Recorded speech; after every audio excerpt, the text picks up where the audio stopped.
Okay, so I get to claim 2 bonehead moves for today.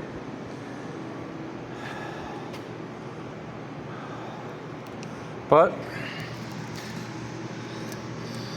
before I put the engine in, I did do one good smart thing.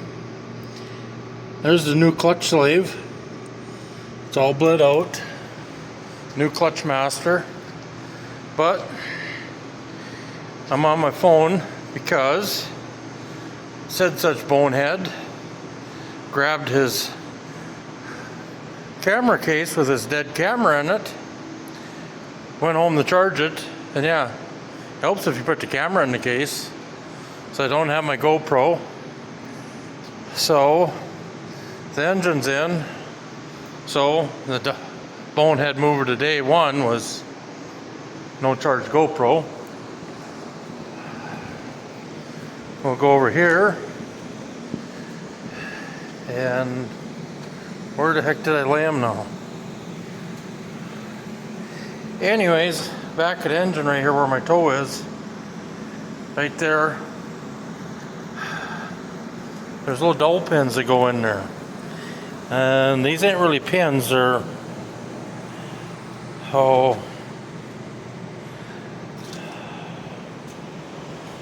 shoot, so what did I do with them now?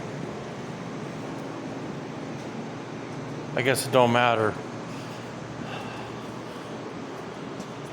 They're just round bushings basically. Kind of like these that are in this rubber here. Focus on that, they're kind of like them. Well, when I pulled the old engine out where, like I said, my toe was, the dowel pin stayed in the transmission. Them little bushings, like I said, them round cylinders. There's a bolt that goes in there besides, inside of that bushing, that alignment pin. I was able to, because I pushed the motor together, and I pushed it, and I was lucky enough that them dowel bushings slid out of the transmission. I didn't get it all the way together, and I know you're not supposed to tighten bolts up and pull trannies together, but I was real careful. I knew that's what was wrong, and they slid right out. And like I said, I had it slid most of the way together, and I got them pushed out, so I got the bolts in. So that crisis averted. I was able to grab them bushings. I wish I could see where I put them. But anyways,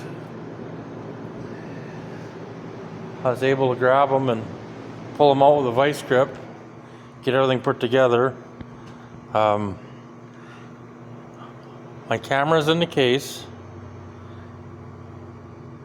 I have the case by my shirt, so I'll grab all that. I'll grab my camera tomorrow. How does this look? It's pretty full, so I'm gonna. Oh.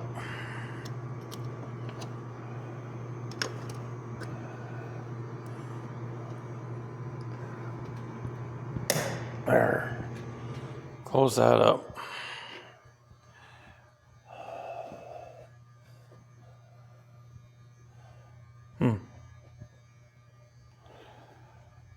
Wonder where they had the temp gauge in this other engine.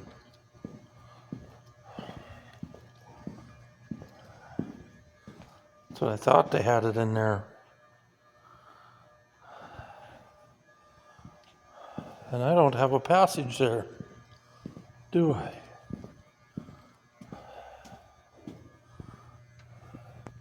Oh no, I got one there. It's hid behind this bracket here.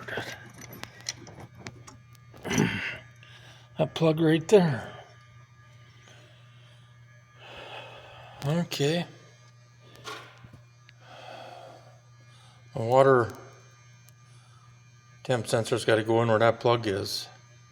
So I'll have to get that out tomorrow. Hopefully it comes out peacefully.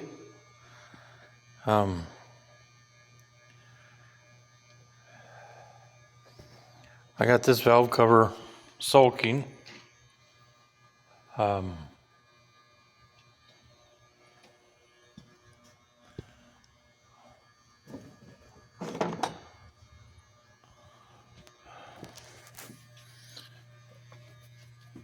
gonna do this before I leave.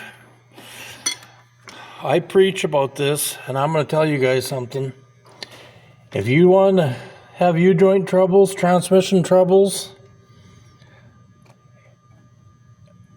engine troubles, just leave your grounds off.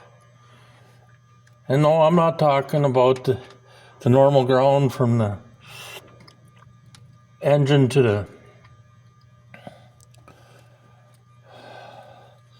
battery ground. I'm talking you got to go through and make sure you got your firewall grounds on. Chevrolet usually runs one from each valve cover, and a lot of people leave them off and they're dangling and hanging back there. I don't like how they did this one, because they run the battery ground to the firewall, then they got this heavy cable from the firewall to the back of the motor here, and I'm actually going to switch it. I'm going to run it the other way, but I'm also going to add a ground here because they don't have a ground to the frame. And I'm going to ground the frame out. Now the reason for this is it's called hunting. And when you have a poor ground, it hunts for ground. So if you're pulling a trailer and your trailer doesn't have a good ground on it, and it's trying to find the ground and it's going through your ball hitch, and your frame ain't grounded, it'll go up, go through the leaf springs, go through the end gears, go up the drive shaft, go through the tranny, go through your bearings, go through your pistons, everything I can to find that ground. So, as I say, and I say this all the time, hook up lots of grounds. Like I said, I don't care how they did this one. I'm going to change it up a little bit here. And we'll go from there, I guess.